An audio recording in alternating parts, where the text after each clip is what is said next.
Hi everyone, the art of interaction series के 8th lecture के साथ मैं हूं मोहम्मद नवाज़ और हमारा आज का टॉपिक है प्रिंसिपल्स ऑफ इंटरेक्शन।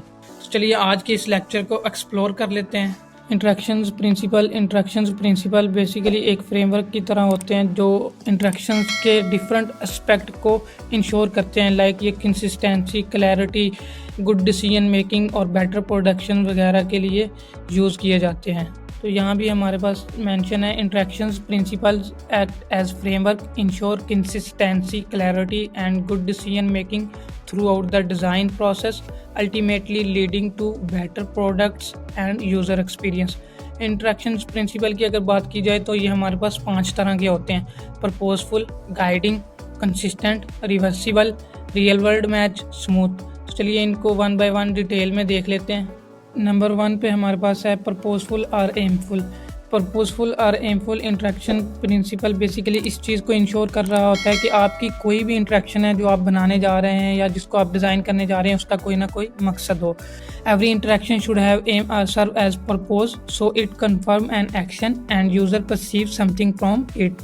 यानी जब भी आप कोई इंटरेक्शन डिज़ाइन करें तो उससे यूज़र को कोई ना कोई मकसद परसीव होना चाहिए, उसकी अंडरस्टैंडिंग यूज़र को जानी चाहिए। तो अगर इसकी एग्जांपल की बात की जाए तो राइट साइड पे हमने इसकी एग्जांपल भी शो करवाई है।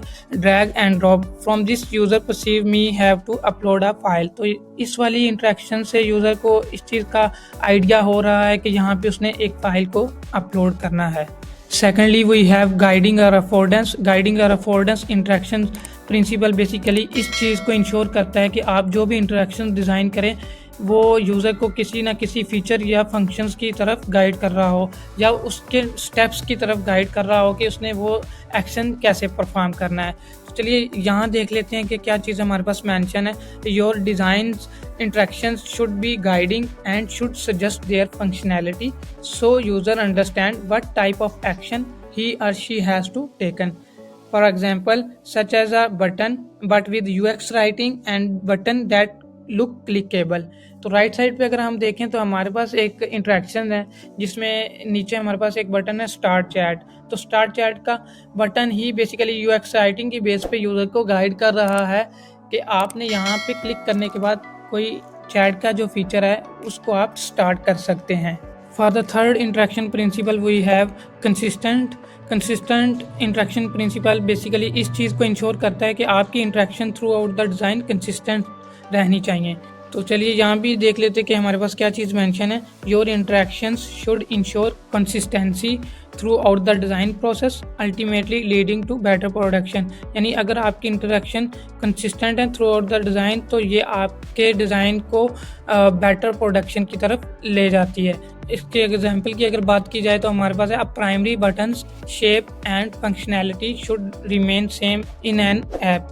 लाइक अगर हमारा एक प्राइमरी बटन है तो उसकी शेप जो है throughout the design similar ही रहनी चाहिए, तो वो कंसिस्टेंट रहेगी तो ही यूज़र को पता चलेगा कि ये मेरा प्राइमरी बटन है या फिर ये मेरा सेकेंडरी बटन है। राइट साइड पे अगर नीचे बात की जाए तो हमारे पास कुछ आइकन्स हैं जो कि एनिमेटेड हैं। तो यानी अगर आपने आइकन्स का यूज़ करना है तो थ्रू आउट द डिज़ाइन आपने फिर एनिमेटेड आइकन्स ही को यूज़ करना है।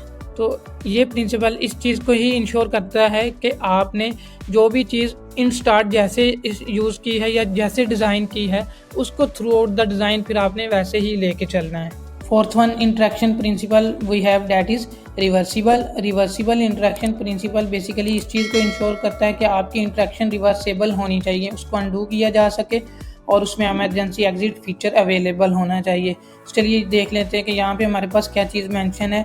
User should be able to reverse action, undo action और recover from mistakes without frustrations. इसकी एग्जांपल की बात की जाए तो हमारे पास क्लोज और कैंसिल बटन जो हैं इसकी परफेक्ट एग्जांपल्स हैं।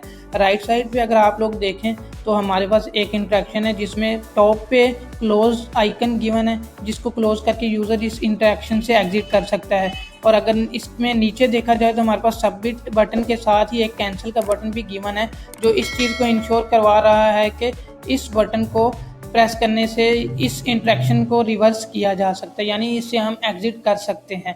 तो जब भी आपने इंटरेक्शंस डिज़ाइन करनी है तो इस तरह के फीचर्स को भी कंसीडर करना है कि वो इंटरेक्शंस रिवर्सिबल होना चाहिए। लाइक अगर हम लॉगिन या साइन अप फॉर्म की बात करें तो वहाँ भी हमारे पास कैंसिल का बटन अवेलेबल होना चाहिए, या फिर हमारे पास ऐसा लिंक होना चाहिए कि लॉगिन वाले पेज पे हमारे पास साइन अप का लिंक अवेलेबल हो और जो साइन अप का पेज है वहाँ पे हमारे पास लॉगिन वाला लिंक अवेलेबल हो।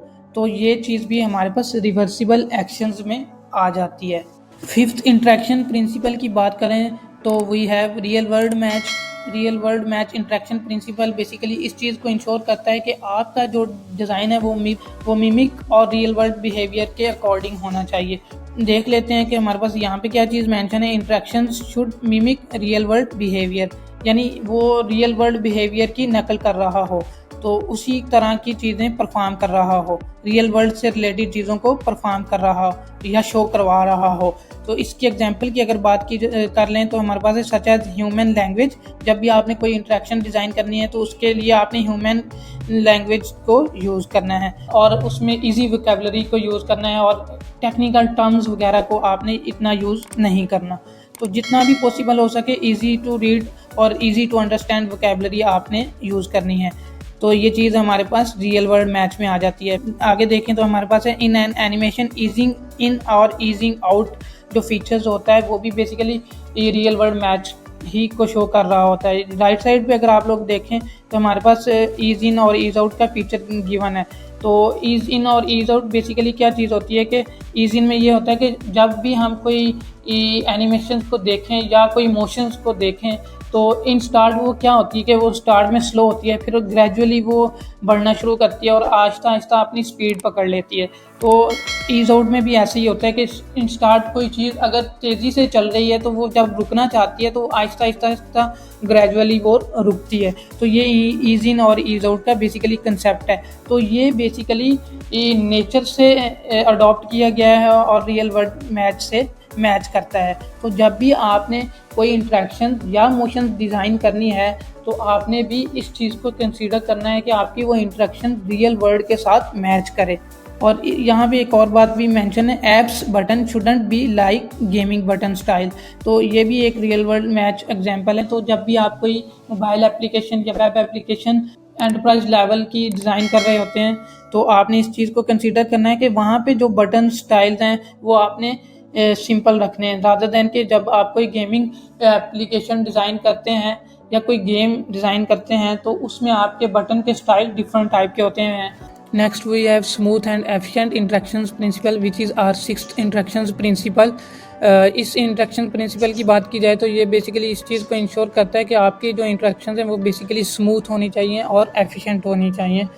तो चलिए देख लेते हैं कि यहाँ पे क्या चीज़ मेंशन है, interactions and effect should be smooth and efficient avoiding unnecessary complexity and overwhelming. जब भी आपने कोई इंटरेक्शन डिज़ाइन करनी है तो उसको आपने कम्प्लेक्सिटी और ओवरवेलमिंग वगैरह को इंक्लूड नहीं होने देना। तो इसकी एग्जांपल मिनिमल इंटरेक्शंस हैं, वो इसकी एक एग्जांपल है। And shouldn't be too fast और टू स्लो। तो जब भी आपने कोई इंटरेक्शन डिज़ाइन करनी है उसको स्मूथ रखने की एक ये चीज़ भी है कि आपने उसको ना तो ज़्यादा स्लो रखना है ना ही उसको ज़्यादा फास्ट रखना है, ताकि जब आपकी इंटरेक्शन के साथ यूज़र इंटरेक्ट करे तो वो स्मूथली उसको परफॉर्म कर सके। आई होप सो कि आपको ये आज का शॉर्ट सा लेक्चर अच्छा लगा होगा और इस तरह की मज़ीद वीडियोस देखने के लिए मेरे चैनल को सब्सक्राइब कर लें और मुझे फेसबुक, इंस्टाग्राम, लिंक्डइन और यूट्यूब पे फॉलो करना मत भूलिएगा।